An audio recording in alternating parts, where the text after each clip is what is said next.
Well, bullying, terrible these days. Bullying at school really can make so many students feel unsafe, and guidelines need to be put in place to prevent it. But one school in Mount Martha, Victoria, they're suggesting have gone a step too far by banning students from socialising in groups of more than 3. A radical plan has received a mixed response from parents. So what are the most appropriate and effective ways to prevent bullying at school? School teacher and author Sharon Witt joins me from Melbourne. Good morning, Sharon. What do you reckon about limiting kids to groups of 3 in the playground? What's your view?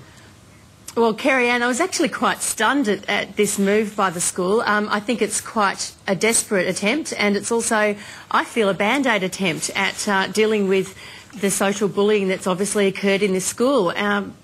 The mind boggles as to what's going to happen. I mean, I can just imagine, you know, other students getting excluded in this sort of situation. What do you do if you've got a group of children who already have 3? Do you then exclude the other one who says, can I join your group? No, sorry, we've already got 3. I just wonder how effective that's going to be, Kerri-Anne. Yeah, it doesn't seem too practical, but to me it screams of frustration at the point of the school and the school teachers, who perhaps do not have enough teachers to go around and observe and look after the kids in downtime. Yeah, look, it does. It screams of desperation, and I feel very sorry for the principal who's having to take this sort of stand at the moment.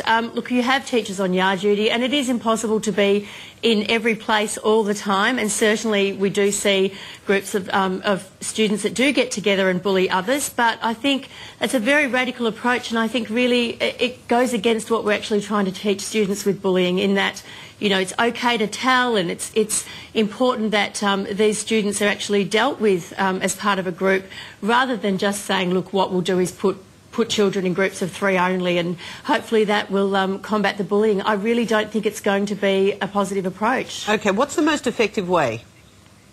Well, look, there are many things that I've seen. I think, first of all, education is the key, Kerri-Anne. Teaching children that bullying is not okay, teaching them the different types of bullying to identify it, and also that it's okay to speak up. It's important to talk to a student, talk to your parents.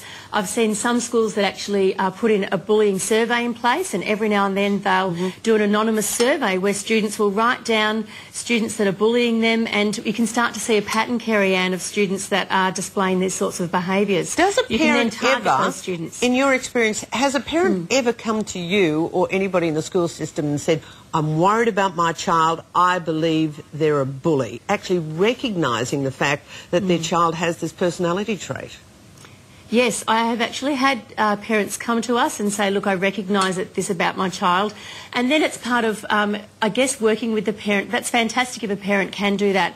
And being an advocate for their child, saying, look, I think they may have a problem here. Looking at perhaps what are some of the causes. Maybe they have low self-esteem. And I guess working with them, working with a school counsellor in trying to combat that behaviour and helping them to think of some positive ways that they can step forward socially. Indeed.